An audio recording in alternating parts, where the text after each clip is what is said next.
Menarik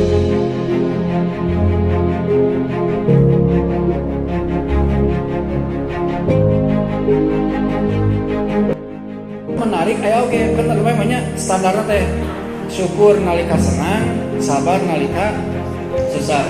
Aya oge hadis dina Tirmidzi aya jalmi ku Allah dipaparin stempel dina waktu bersama kata jalmi teh karakterna syukur plus sabar. Kan tadi mah syukur nalika senang, sabar nalika peurih. Ieu mah nya syukur nya sabar dina waktu bersamaan.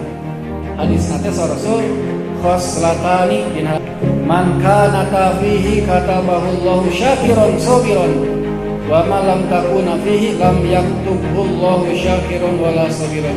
Aya dua perkara, lamun eta dua perkara kapimilih ku jalma, maka eta jalma teh ku Allah ditetepkeun dicatet nya jalma syukur nya jalma sabar.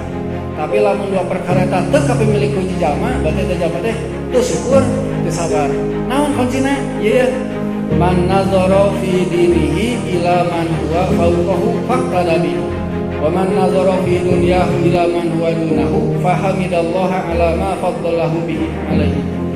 Nyata lamun dina urusan agama kedah ningali teh kanu saluhureun bakal jadi kahadean. Lamun urusan dunia ningali teh kudu tungkul kahanap bakal jadi syakiron sabiron. Tapi lamun sabalikna eta mah tiasa digalinya kaitan sang contoh-contoh di masyarakat rata-rata ningali kaluhur teh urusan dunia.